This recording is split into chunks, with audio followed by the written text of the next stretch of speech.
Hopefully समझ में आया होगा। ठीक है, बाकी अगर कोई क्वेश्चन 11.1 का ना आ रहा हो तो बता देना, कहो तो एक वीडियो सारे क्वेश्चन को कवर करते हुए बना देंगे।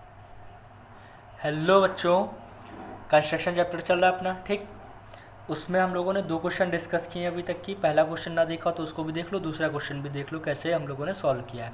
पहले क्वेश्चन में division of a line segment सीखा था। दूसरे क्वेश्चन में एक गिवन ट्रायंगल आपको दे रखा होगा, उस ट्रायंगल के बेसिस पे दूसरा ट्रायंगल बनाओ और उनकी करस्पॉन्डिंग साइड्स का रेशियो दिया होगा पहले ट्रायंगल का दूसरे ट्रायंगल के साथ। क्वेश्चन नंबर 2 हम लोगों ने यहीं पर डिस्कस किया था हमारी दूसरी वीडियो में, कंस्ट्रक्शन की दूसरी वीडियो में। अब उसमें और इसमें थोड़ा सा डिफरेंस है। उसमें हमारा 2/3 का रेशियो था, इसमें 4/3 का रेशियो है। ठीक है, 2/3 मतलब कि हमारी जो नया ट्रायंगल बनेगा उसकी साइड्स क्या होंगी, पुराने वाले ट्रायंगल्स की साइड्स की 2/3 होंगी। साइड्स छोटी हो जाएंगी तो ट्रायंगल छोटा बनेगा। अब जो ट्रायंगल बनेगा 4/3 है। 4/3 है तो मतलब क्या है कि नया ट्रायंगल जो होगा उसकी साइड्स जो है वो पुराने वाले ट्रायंगल की 4/3 है। 4/3 मतलब 1 से ज़्यादा, तो हमारा जो नई साइड्स निकल कर क्या आएंगी वो क्या होंगी, बड़ी होंगी पुराने वाले ट्रायंगल से।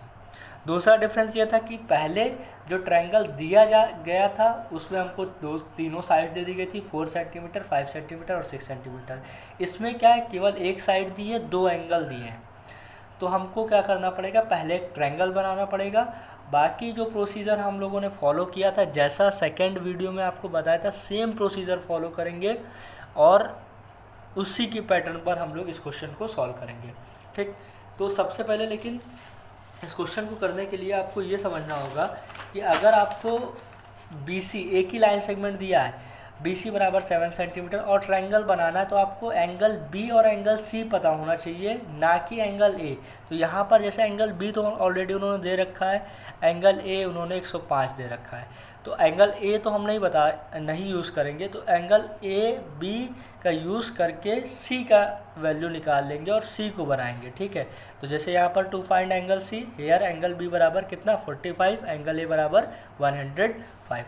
एक ट्रायंगल में क्या होता है, A + B + C बराबर 180, तो 105 + 45 प्लस एंगल C बराबर 180, तो एंगल C बराबर 180 माइनस 150 बराबर 30। तो एंगल C की वैल्यू कितनी आ गई, 30 आ गई। एंगल B की वैल्यू कितनी आ गई, 45 आ गई। और लाइन सेगमेंट BC बराबर कितना है, 7 सेंटीमीटर का। तो इसका यूज़ करके तो पहले हम सीधे चुपचाप एक ट्रायंगल बना लेते हैं, फिर उसके बाद 4/3 रेशियो वाली साइड्स का एक दूसरा ट्रायंगल कंस्ट्रक्ट करेंगे। ठीक, तो सबसे पहले क्या करें, BC साइड बनाते हैं। कितने सेंटीमीटर की, क्वेश्चन में जितने भी सेंटीमीटर की दे रखी हो, 7 सेंटीमीटर की दिया है तो 7 सेंटीमीटर की एक साइड BC बना ली, BC। ठीक, अब BC साइड में एंगल B बराबर एंगल C अभी हमने बताया निकाल करके कितना आएगा, 30 आएगा। और एंगल B बराबर कितना होगा, 45 होगा। एंगल B बनाने के लिए हमको 90 का आधा करना पड़ेगा। ठीक है ना, तो 90 का आधा करने के लिए सबसे पहले हम 90 बना लेते हैं। 90 कैसे बनाएंगे, जैसे हम लोगों ने ये ड्रॉ किया। ठीक, कोई भी आप लेंथ ले सकते हो। इस तरीके से हम लोगों ने एक आर्क ड्रॉ किया।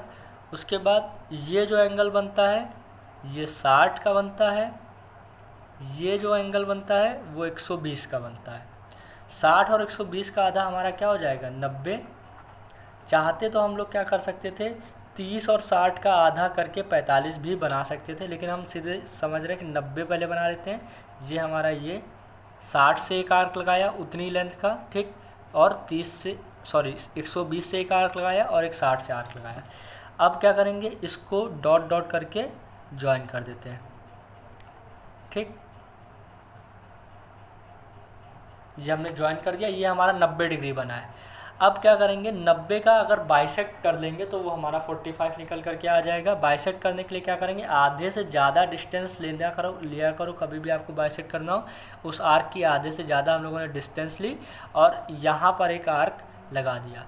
इसी के करस्पॉन्डिंग यहाँ पर जहाँ पर ये पॉइंट इंटरसेक्ट कर रहा हो दूसरे लाइन को, उससे उतनी ही डिस्टेंस का हम लोग दूसरा आर्क लगाएंगे रेडियस का, और दोनों को ज्वाइन कर देंगे। अब इंटरसेक्ट कर रहे हैं जिस पॉइंट पर, उससे हम लोग जाते हुए एक लाइन ड्रॉ करते हैं। ये जो हमारा अब एंगल बन करके आएगा वो कितना आएगा, 45। अब क्या करें, एंगल सी बराबर कितना बनाना है, 30 बनाना है। 30 कैसे बनाएंगे, 60 का आधा। तो 60 कैसे बना रहे थे, पहले हम लोग क्या करें, इसको ऐसे उठाए, हम लोगों ने चुपचाप इसको ऐसे एक आर्क लगाया। आर्क लगाने के बाद यहाँ से एक 60 का बनाना है हमको, ठीक है। तो 60 का बनाने के लिए उतनी ही लेंथ का ये हमारा जो एंगल बना वो कितना बना, 60 का बन गया, ठीक है। और 60 का जब आधा कर दोगे तो आधे से ज़्यादा डिस्टेंस लेते हैं हम लोग आधा का, या फिर पूरे डिस्टेंस भी ले सकते हैं। तो 60 का आधा करने के लिए यहाँ से 60 से एक आर्क ऐसे लगाया, और ये जो आर्क था कहाँ पर इंटरसेक्ट कर रहा था लाइन को, उस पॉइंट से एक दूसरा आर्क ये लगाया। तो ये हमारा क्या हो गया, 60 का आधा 30। अब जहाँ पर दोनों आर्क इंटरसेक्ट कर रहे हैं और ये पॉइंट सी, दोनों को मिलाते हुए एक दूसरी लाइन खींचो, ये हमारा ट्रायंगल बन करके तैयार हो गया। ये ट्रायंगल बना, इस ट्रायंगल का नाम दो जल्दी से। ये हमारा बी था पॉइंट, सी था ये ए, सॉरी ए यहाँ पर होगा, ठीक। अब बी को पॉइंट मान करके एक रे ड्रॉ करो अगेन, जैसे प्रोसीजर पहले वाले क्वेश्चन में किया था। उस रे का नाम क्या लिखो, बी एक्स रे लिख दो, ठीक है, बी एक्स रे। अब यहाँ पर देखो कितने डिवीज़न है और कितना हमको डिवीज़न करना है। तो 4/3 मतलब 4:3 में हमको अपनी नई साइड्स बनानी है। लेकिन हम डिवाइड किसके हिसाब से करेंगे, जो बड़ा नंबर होगा। तो बड़ा नंबर कौन सा है, 4 है, 4 इज़ ग्रेटर देन 3। तो मतलब हम अपनी बी एक्स रे के कितने इक्वल पार्ट करेंगे, 4 पार्ट करेंगे। 4 इक्वल आर्क्स, रेडियस के आर्क लेंथ हम लोग आर्क लगाते हैं। एक ये हो गया हमारा, फिर दूसरा ये हो गया, फिर तीसरा ये हो गया, फिर चौथा ये हो गया। अब हमने बताया था पीछे वाले क्वेश्चन में, अगर 3/4 है तो हम क्या करेंगे, 4th वाले पॉइंट को इस पॉइंट से ज्वाइन करेंगे, लाइन सेगमेंट के दूसरे पॉइंट से। अगर 4/3 है मतलब बड़ा ऊपर है छोटा नीचे है, तो बड़े वाले को नहीं छोटे वाले को करेंगे। मतलब नीचे वाला पॉइंट ही हमेशा हम लोग ज्वाइन करते हैं, किसको, दूसरे लाइन सेगमेंट को। अगर 3/4 होता तो 4th वाले पॉइंट को ऐसे जोड़ देते, अब जो ट्रायंगल बनता वो इनसाइड बनता। लेकिन 4/3 है तो अब हम लोग क्या करेंगे, 3rd वाले पॉइंट को, 3rd वाला पॉइंट कौन सा है, जैसे ये B1 है, ये B2 है, ये B3 है, और अगेन ये क्या है, B4 है। तो अब B3 को ज्वाइन करेंगे किससे, C से। B3 को उठाया हम लोगों ने, C से ऐसे ज्वाइन कर दिया। उसके बाद B3C हमारी एक लाइन बन गई, B3C हमारी क्या बन गई, एक लाइन बन गई। इसके पैरेलल दूसरी लाइन ड्रॉ करेंगे, कहाँ से, अब ड्रॉ करेंगे पॉइंट B4 से, जो कि इंटरसेक्ट करेगी किसको, एक्सटेंडेड लाइन ऑफ BC को। मतलब BC को अब हम क्या करना पड़ेगा, आगे बढ़ाना पड़ेगा थोड़ा सा, और आगे बढ़ाने के बाद ये तो हमारा 7.6 उतना जो भी है 7 था ही इतना, ठीक है। स्टिल हमको क्या करेंगे, थोड़ा सा इसको आगे बढ़ा लेते हैं, और B4 से B3 के पैरेलल एक लाइन खींचेंगे, जो कि एक्सटेंडेड लाइन को कहीं पॉइंट C' पर इंटरसेक्ट करेगी, ठीक। अब कैसे लाइन पैरेलल खींचते हैं, सीधे सीधे क्या लो, यहाँ पर पॉइंट B3 पर एक ये लाइन रखो, और ये एक आर्क ऐसे ले लो। उतना ही आर्क हम लोग क्या करेंगे, B4 से ऐसे ही दूसरा एक आर्क लगाएंगे, ठीक। अब इस आर्क की लेंथ को मेज़र कर लो। कैसे मेज़र करोगे, ये उठा करके इसको हम लोगों ने थोड़ा सा एक्सटेंड किया, और ये हमारे प्रकार पर आर्क की लेंथ आ गई है, ये जो एक्चुअल आर्क हम लोगों ने लगाया था। उतना ही हम लोग क्या करेंगे, ये रे AX BX पर जहाँ से ये पहले वाला आर्क कट कर रहा था, जो कि B4 से हम लोगों ने लगाया था, उतने ही लेंथ का हम लोग दूसरा आर्क यहाँ लगाएंगे, और ये दोनों आर्क इंटरसेक्ट कर रहे हैं। अब ज़रा चेक करो, ऐसे देखोगे तो ये जो लाइन आप ड्रॉ कर रहे हो, अब B4 और इसको इंटरसेक्ट करने वाली जो दूसरी लाइन आप ड्रॉ करोगे, वो दोनों एक दूसरे के क्या निकल करके आएंगी, पैरेलल ही निकल करके आएंगी, ठीक। तो ये देखिए हमारी एकदम पैरेलल लाइन निकल करके आ रही है। तो अब हम क्या करेंगे, दोनों पॉइंट को ऐसे ज्वाइन करते हुए एक लाइन इस तरीके से ड्रॉ कर देंगे। ये ड्रॉ करने के बाद हमारा C' एक नया पॉइंट निकल करके आ गया। अब दूसरा काम अगेन, अभी तो हमारा C' पता किया है, B तो कॉमन पॉइंट था, हमको ए डैश भी तो पता करना पड़ेगा। तो ए डैश को पता करने के लिए हमको ट्रायंगल की तीसरी साइड बनानी पड़ेगी। ठीक है, ये ट्रायंगल है, बाकी यहाँ पर एक साइड बनेगी, एक साइड ऐसे बनेगी। लेकिन कैसे बनाएंगे हम लोग, सी के ये जो AC लाइन है, AC लाइन के पैरेलल C डैश से दूसरी लाइन ड्रॉ करेंगे। पैरेलल बनाने के लिए अगेन फिर से हम क्या करेंगे, एक ऐसे आर्क लगाया। ठीक है, उतना ही हम लोग क्या करेंगे, एक दूसरा आर्क इस तरीके से यहाँ लगा देंगे, लगा दिया। ठीक है, अब इस आर्क की लेंथ को क्या कर लेंगे, हम लोग मेज़र कर लेंगे। स्टेप वाइज फॉलो करना, वरना इतने आर्क देख करके घबरा जाओगे, चक्कर ना आने लगे, पता चले अरे सर क्या कर दिया आपने। ठीक है, और अब हम लोगों ने क्या किया, यहाँ से देखो, इसको पहले ये वाला आर्क लगाया था बड़ा वाला, इससे ये बड़ा वाला आर्क, फिर यहाँ से C डैश से ये बड़ा वाला आर्क उतना ही लगाया था। अब इस आर्क की लेंथ को हम लोगों ने क्या कर दिया, मेज़र किया है, ये देखो, और उतना ही हम लोग क्या कर रहे हैं, ये देखो ध्यान रखना, यहाँ से हम लोग अगेन इंटरसेक्ट करते हुए दूसरा आर्क लगा रहे हैं। अब क्या करेंगे, बार बार ओवर राइटिंग नहीं करना, मेरी पेंसिल थोड़ी शार्प नहीं, दैट्स वाई हम कर रहे हैं।